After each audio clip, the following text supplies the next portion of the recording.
Hello, everybody. Mary Davidson here, co host of the Better Events podcast. We are excited for today's episode as we are talking through creating a great event proposal.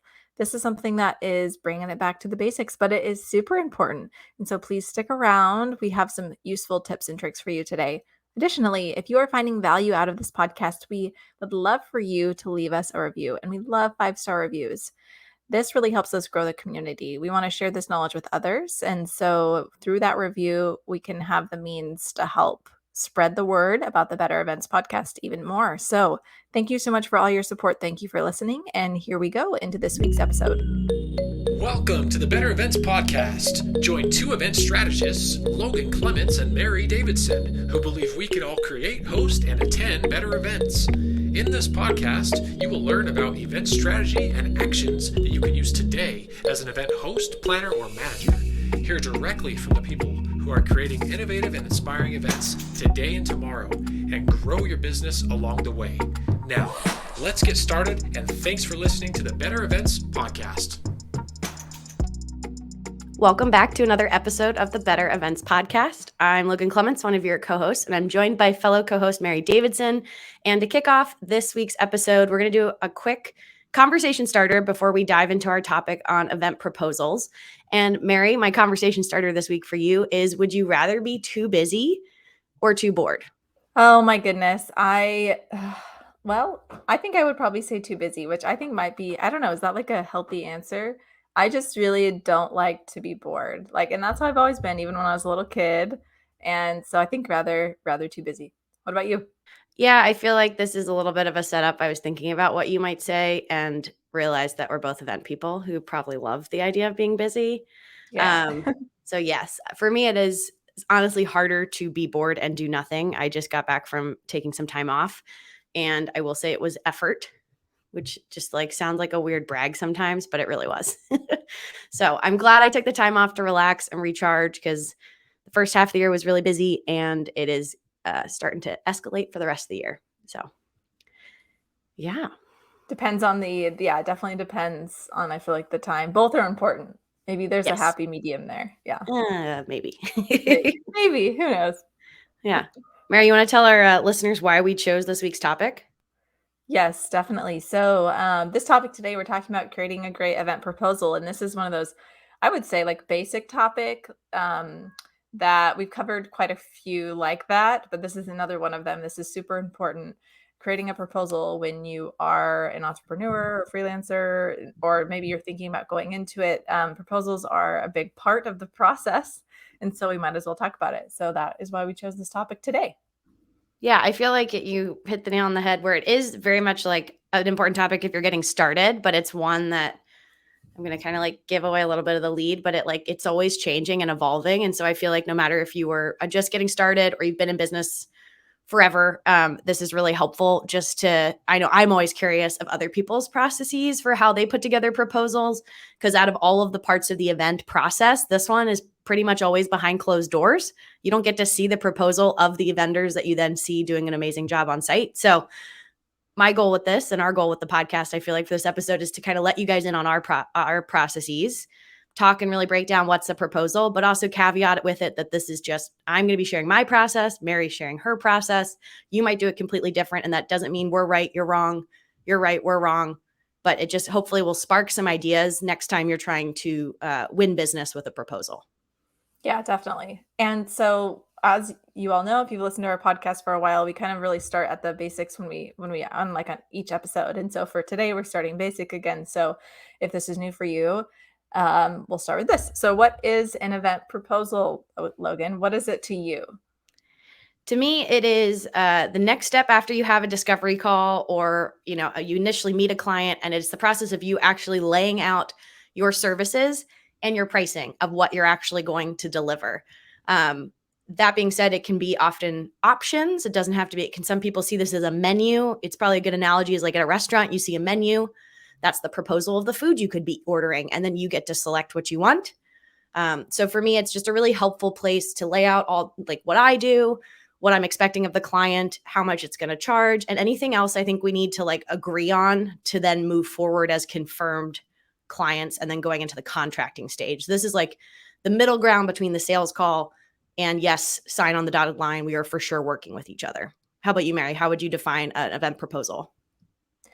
Yeah, I would define it similarly, and it's changed over time, which I'll save because I think we're going to talk about a little bit how our process has changed over time. But for now, like right at this moment, what it is for me is like you're saying something kind of between a initial conversation and like contract signing. And it's always for me, it's that phrase like I have a conversation with the client, have a discovery call, I learn exactly what they need, and then I say, well, I'll put a proposal together for you, and that's what this proposal is. And so, yeah, it outlines what I believe their needs are based on what they've told me. And so it gives them another chance to confirm if that was correct or not. And then I provide pricing based on what they have said. And so I love proposals. I know quite a few people who don't do them.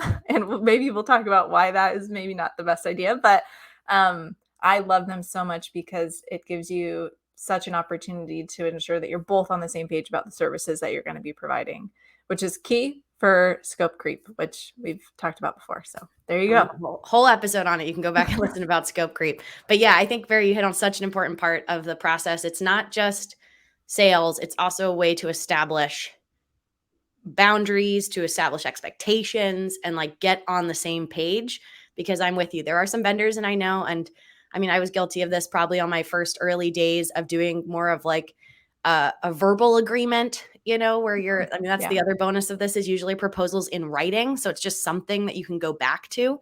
So that kind of brings me to our next question, Mary. Like, we'll talk about, how do you use your proposals in your business? So I have what I mentioned, and I've talked about in other episodes, which is an initial discovery call. This is a free meeting that I have with a potential client where they have shown that they're interested, and so this is us sitting down and me basically interviewing them about their events with the purpose of creating a proposal, and that's what I tell them. And because they want to know the number one question, which is how much is it going to cost, and so that's what it takes, and so that's how I really use them, and so that's how I use them to create a contract, which is not something that I like. I guess so. Proposals, contract. To me, those have been similar things. So I'd actually love to hear at some point, Logan, whether now or if it's later on in the episode, whenever applicable, what your thoughts are on a proposal versus a contract, because in my mind, they've been super similar. They've kind of been one entity. So that's how I kind of use them in my business. And I would say that I wouldn't consider a proposal for me like an ever-changing document. It's pretty firm. Once it's signed by me and the client, that is our Bible in a sense. That's what we're going off of. But that's just me. So what about you? Yeah, I mean, as I confessed to earlier, I think when I first started, I definitely did a lot of, verbal agreements or a sentence in an email of like, yeah, I'll help you out and here's how much I charge. While that's not wrong, I use proposals, like Mary said, like it's a great way both to showcase what you can do, but then also have a written document that is something that I use in my contracts to refer back to being like, hey, here's what we talked about, especially with events. And especially the last 2 years, I feel like folks don't know what they need. And so it's really helpful to go back to being like, hey, here's what we wrote down that both of us agreed upon, that this is what you thought you need. This is what I thought you needed. And you can revisit that should there be scope creep like we talked about, or things changing. I still treat it like a sales document. So it's not a lot of legal jargon in mine. And it's a way, when I say showcase your services, we'll talk a little bit more about this, like best practices, but I like to give options, because like Mary said, this is the place where you're actually putting like a price on your services, and it's up to you of how you want to lay them out. I know some folks who bill work based on hours, some do a project rate, but I'll often do a couple different options. You might see this as like packages, as like low, medium, high, or I've seen it in a, bronze, silver, gold in a nice way. But it's Nice. sometimes helpful to like show your clients the variety and the range, especially as a planner or producer, of what you can do, especially if you're willing to have that flexibility to say, hey, especially with nonprofits, I think of, but I've done it with everyone. Like, if you only have this much, here's what that gets you. But if you have a stretch, here's what it gets you. And then here's something in the middle. And that just helps get their brain going. Just like I said, that like restaurant menu that helps them decide, okay, yes, this is what I want. Yeah, and I like how you do your proposals, and I think it is really a good sales strategy in that sense, like you said, like to provide those options that you're referring to. And I know one of the things that we wanted to talk about is what do we actually include in our event proposals. So I guess this is a good transition to that, because I know that you typically include options, and that's something I've been trying to do more. And the options, like, I guess just think about it, like take a moment and think if you were the client that you're talking to and you hear them, you have your discovery meeting, you figure out what their needs are, you create a proposal, and then there's only one price on there. And I think there's lots of things that that client might wonder. They might wonder what's included in that price exactly. Well, what if that price is over budget? Is it going to be easier for them to say no because that's the only option that you've given them? So I think there's lots of reasons why you want a detailed proposal, like the best case scenario, perhaps detailed proposal that's very specific and then provides them options. So um, mine typically include like a project description, like basically in that paragraph, I try to prove that I listened to our conversation. I write down exactly what I perceive their event to be based on what they've told me. And that's kind of their opportunity to like correct me if I'm wrong, I guess. And then I put the purpose of my company, and then I just list specific services of what I would offer. I say like example of services and then a description.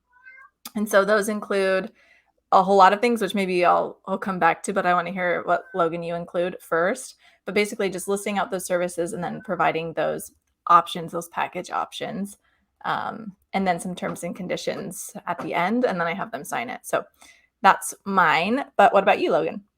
Yeah, for mine, similar flow. I think the framework I'm in when I'm dealing with, because I have a proposal and then I have a contract. Those are two separate things. And I view my proposal a little bit still as like a sales.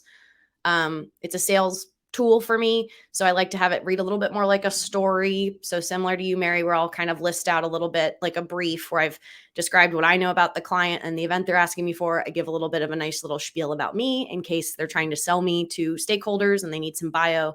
It's like a couple sentences. And then I have like an objective section where I bullet out. It's anywhere from like 2 bullets to 6 bullets of the high level things I'm going to do for them. And then I actually break out that role as my third section. It's my role. Usually it's like hybrid event strategy, event production, or virtual event production, or just event production or event management. And then I break down those objectives, those big ones. I break them down into subtasks or sub responsibilities. And then my favorite part of my proposal is I do have a section on there for my client. So I have a role of what I'm playing in this event, and I have a role for client. And that's where I actually list things that the client has told me they're going to do. And this has been really helpful for me when referring to it later. If there were things that they had told me they could do and then they didn't end up being able to do it and I had to help out with them, like I have it in writing, versus when I first started, it was implied if it wasn't listed under what I listed out, that meant I wasn't doing it. But I found that wasn't really as helpful as making sure that everything that kind of could fall under my purview, if it's not listed in my role, I've listed in the client section. And that's only usually like 5 or 6 bullets. But that could be like an example would be they're providing a day of event staff to monitor the chat on the event day, and just having that in writing so they know that if that comes up, hey, that's fine, you agreed to it. I could either increase my scope, or if I have to bring on another person, like I have something to go back to. Yeah, I have seen that, and I've seen that you've done that, and I really like it. I've been meaning to implement it and just haven't yet, but it just makes it that much more clear, which is amazing. So love that you do that for sure. And it's hard. I was thinking as you were explaining this, like if you're listening to this, it's hard if you're like a visual thinker because we're explaining how we list it out, and maybe if you like saw it, it would be a little easier. But I will say there's not. I mean, maybe there's a wrong way to do a proposal, but how Logan and I have figured out how to do it is just kind of on what works for us. So take the tidbits that you can and then try to create your own. And then as you do events, you'll learn what you need to include in them. Definitely. You'll be like, that would have probably helped me. I want to stick that in there next time. So in a sense for you internally, it is an ever-changing document. Once you send it to your client, that's more final, but you can continue to change it over time. So just wanted to call that out as well. And I think one thing with formatting, I know I work off of like a Word doc. So I like words, like Mary's talking about visual. Depending on your medium, maybe you're a florist or a photographer. Maybe your proposals is more visual. I've definitely been a part of a larger event agency that their entire proposal was slides and very visual. That's okay too. Again, I like it because it's in a Word document. It's very functional for me to then utilize it again in my contract. And then the last part of what I lay out in my proposal is I call it investment. That's my price. And I put that all the way at the end because ideally I've convinced you with all of my stuff above that you are seeing the value in my services, and then I'm hitting you with the price tag. And so it's a kind of a nice flow to get people familiar with all the work I'm doing for them. And now here's how much it's going to cost. Like I said, I use it more as sales, so I don't get really too into the legal jargon, but I do list my terms. Like I ask for 50% up front and certain things. So that's not like a surprise when they agree to work with me. And then I'll also call out anything that's not included for events now that we're going back to in-person. That could be like travel or my flights, they'll be billed as actual when I actually book it, or this doesn't include the cost of the platform, or, anything else. I kind of will call it out on the proposal because I really I hate vendors that surprise you with fees. And so I like to practice what I preach, and I ideally don't surprise anybody else. But Mary, what's the rest of your proposal look like? Yeah. So, it's what you just said. There are things that I put in the contract piece of the proposal, but that I call out as an extra step in the actual proposal because I don't want it to be missed. And those are things like when so let me give some context first. What I've noticed when I start projects is that a client is excited, which is great, and they want to start immediately, but their event's not till like the end of the year. And so I've started putting in time frames because I want them to feel like that theirs is the only event I'm working on, but in reality, there are priority events that are coming way before theirs. And so the fact of the matter is that those take priority. And so I try to put in kind of a time frame, or if nothing else, like a disclaimer that says like the frequency of communication will be like this, and then it will increase 2 months to 2 weeks prior to the event. So they just don't expect me to talk to them every day. That's what I'm trying to kind of portray there. So I kind of put a disclaimer about that there. And then I also put, so because I do a lot of fundraising events, I put that I won't be responsible for procurement of any sponsorship or donated items. I personally don't front costs. I know a lot of people do, but like for the most part, I don't. And so I put something in there that I won't front cost for like items or decoration or design creation or things like that. And I also, this sounds like a lot. How I list it out, I would say is pretty simple. It's like a nice little paragraph, but I'm explaining it more for you all. But like I won't provide the manpower for event setup and tear down. Like, because I list this right under my services, because it's not listed in my services, which means I'm not doing it. So I want to make sure they know I'm specifically not doing these things. And then a couple other things I put are like if any needs above and beyond the services listed, then I would charge an hourly rate of such and such. Once again, it's to kind of help protect against that scope creep. The reality is I hope I don't have to do something that's beyond the scope, but if I do, that it will be compensated for. And that's kind of, those are all my disclaimers, which sounds like a lot, but I like how I lay out my proposals. I feel like it makes sense. So hopefully that but I think your disclaimer is, it's like your section you were talking about that you don't have necessarily that I have of like the client section. That really is like, if you're not doing it, you're implying the client does it. And I will caveat, like when I say client on my proposal, I don't actually mean like my client has to be the one moderating the chat or physically breaking things down, but like it's on them to have that person. Right. So it's just, I think it's helpful to have some of those call outs. My contract definitely has a lot more specifics about things like cancellation fees and meals and parking and some of that stuff that I don't call out on my proposal. But again, it's like, it's enough to give someone the feeling that you're not going to surprise them later on. And it sounds like Mary and I both have similar flows and we've worked on projects together. So I'm not too surprised that we've kind of have combined a similar flow to it. But I just have found like transitioning kind of to our next part of it is like, what happens to our proposal after we book a client? So to answer your earlier question, Mary, I actually use my proposal as my scope of work in my contract. So I have a big contract with lots of legal jargon in it. Again, I don't love legal jargon, but it's necessary to kind of protect client's interest as well as my own. And then I always say like, see Appendix A, and that's our scope of work. And I will actually, I remove everything except I'll take out the packages depending on what they chose. So I'll only leave in the one they said yes to. And I will actually take that document and put it as the appendix scope of work in my contract. So I'm not changing anything. This is like what we're agreeing to, this proposal. But then it's something that is a part of my contract and I have on hand moving forward. And as I've gotten busier and worked more events, like Mary's saying, of wanting your clients to feel special and they're your only client, I've actually used this the proposals have been so helpful. I've printed them off before to like check off as I achieve all of the things I said I was going to do. Because when I get busy, I feel like sometimes I'm not, I feel like I'm not servicing my client to the best of my ability. And then I look through and I go, oh, I hit everything and did more. and that's just sometimes nice to go back for yourself and see that you've actually, held up your side of the agreement, especially if you're someone that's a little type A, as Yeah. I would qualify myself as. How do you That's a use yours, great Mary? Yeah, well, real quick, because that's a great point what you were just saying, because like I will say kind of when I started my business, it was one of my first events. I had a client come back and they said like, "Wait, I thought that you were doing this specific task." So I went back and looked at the proposal and I was like, "Yep, I am.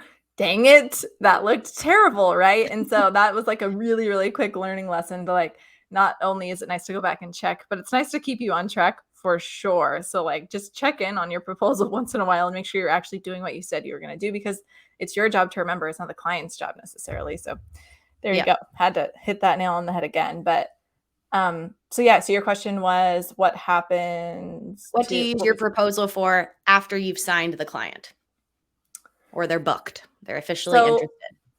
Yeah, so I go back and refer to it, but additionally, mine, and this is what I was hinting to earlier, but I want to make this clear distinction is mine is different than Logan's in the sense that it is one document, the proposal and contract are the same. So when I send it to them, they can sign it. And if they sign it, that means that, that's what it is because the terms and conditions are included. Now, this is where I'm also going to say is just go talk to a lawyer because there's probably a more proper way to do it. I think Logan's is really in depth in a great way. And so just figure out what works for you and then go talk to somebody who's a professional when it is in regards to contracts. So that's the caveat I'm going to put on that one. And But go back to yes, listen to episode 60 with our interview with Lauren, who talks about some of yes. the legal things you should think about as a small business owner. And she's got some good tidbits there about contracts. Yeah, absolutely. And so besides referring back to it, I would say there's not that much more that I use it for. It's really kind of like the part of the front of the process for me. So one other thing though that popped in my mind too is if this is overwhelming to you, you're like, I don't want to create a proposal. There are services out there that create it for you. Like we had Rock Paper Coin on the podcast, and so we can link that episode in the show notes as well. But I know that they do like contracts and help with vendor communications and things like that. So look into that if that's just one example of maybe they can also help create a proposal since they're doing the contract piece. And so there are resources out there if you'd rather go that route as well. Yeah, I think that's a nice transition, Mary, to our next. We're just going to kind of talk about some best practices and tips for writing a great event proposal. One thing that I would say is, well, all of my proposals are unique to the client and the specific event. I have gotten to the point where I do have some templates or at least the same structure, no matter what the proposal is. And that has been really helpful as a business owner, both to save time, like I mentioned to you guys in the beginning. I have a bio about myself. I'm not changing that with every proposal. I try to update it maybe every 6 months if there's something I want to call out specifically, but I can kind of copy and paste that framework. And then it's also helpful actually to your clients because then you're consistent on pricing, or you're at least learning, here's what I charged last time. Okay, my price has gone up, or it was actually a lot more effort and I spent more time than I thought. Like it helps you just kind of grow as a business, but it is helpful to have I have like a couple that I use depending on what kind of services, virtual, hybrid, in person, that folks are looking for. That has helped me just kind of speed up my process because I've heard from other business owners, you sometimes miss out on work if you forget to send someone a proposal. You have like a great discovery call with them and then you get busy and you say, oh yeah, I'll send you a proposal, and you get busy. It happens. It's happened to everybody, but you don't want to be that person because it also starts that first impression off on the wrong foot if you're already behind deadline. So I found any way I can kind of save myself time so that I can then dedicate it to, like Mary talked about, specifically getting into the wording that my client used about their event or their specific requests. Like the more brain power I can use on that and less on like the formatting and flow and certain things I do for every event, like creating the run of show, I don't have to write that every time. So that's my big one. If you can template it, but make it personal.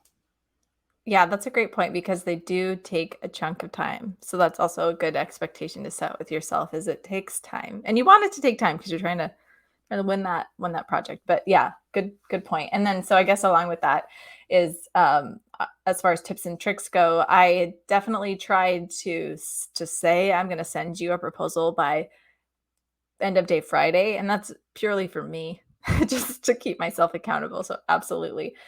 Um And then also, I mentioned this earlier, but thinking of your proposal from the client perspective. So just take a minute. If you haven't looked at it in those eyes, try to do that way, because you'll see what is going to be confusing to them, and then you can simplify it. Or you can see maybe what you don't include, but they probably would want to know. And so just really try to anticipate your client's needs and look at it from that lens. So take time to do that, like a once over, and do that. Or maybe send it to somebody. Actually, that would be great too. Somebody can be like, hey, that doesn't make sense. So Yeah, I have my more partner read eyes. mine sometimes, Yeah. especially when I'm working with something new and I'm trying to explain it in like, Hmm. and stranger, I always try to say, it's like, if a stranger from Mars landed on Earth, could they read my proposal and understand what I'm talking about? And that would be my goal. And so, yes, that's been helpful to have someone else also catch sometimes the occasional copy and paste error, but Yeah. mainly just like, does this make sense? And he'll be like, yes, no. Or feel like you and I have worked on proposals where it's like, does this make sense? Yeah, definitely. Also, I tried to internally, like after we're set on the proposal, I've started working on the event internally. I'll try to track. So, what I should say, when I create my proposals and do my pricing, I think about how many hours it's going to take me. And so I want to make sure I'm tracking my time, but I'm not necessarily like referring to a time tracker in this scenario. I'm just saying, use your proposal, go back, look at the services you said you were going to provide, which, because when you were figuring out your pricing, you were probably figuring out how much these services were really going to cost internally. And then so compare your time tracked to the specific services that you're offering and after. Hopefully that's making sense what I'm saying. So not just your time tracked as a whole, but for the specific services you're listing in your proposal as well. Because little do you know that the vendor communications you say you're doing in every single proposal actually takes you 8 hours instead of 5, and you just didn't know because you weren't looking at it like line item by line item. So that's another tip or trick, I would say. Yeah, and I think we talked about it earlier, but having packages, again, that would be my number one. I found that's really helped, especially if you're working with a client who doesn't have a budget. And again, this can apply to any vendor who works in events. I feel like often even like photographers, videographers, venues, even like a lot of people just don't know what to expect. So it's really helpful if you're kind of giving them a couple options that can also show them just the diversity of what you're able to do. You can do low, you can do high, in between. I also will sometimes even add on menu items. So these are like additional team members for things that maybe when we agreed to this proposal, the client said they wanted to do, but I want to let them know, hey, if you add 10 more speakers, I need an event assistant. It's going to cost X. So again, it's not a surprise conversation if when they go, yeah, our speakers did increase by 10 people. And I go, great. So I'm going to bring on that event assistant. They saw the pricing already ahead of time when they agreed to it. Like, again, no hidden fees. And I will say not everyone does this. So if you are an event planner, producer, someone who works with other vendors, if you're not seeing this on their proposals or contracts, it's helpful to try to get and ask those questions as soon as possible for some of those things that we're calling out, just so you can avoid those hidden fees.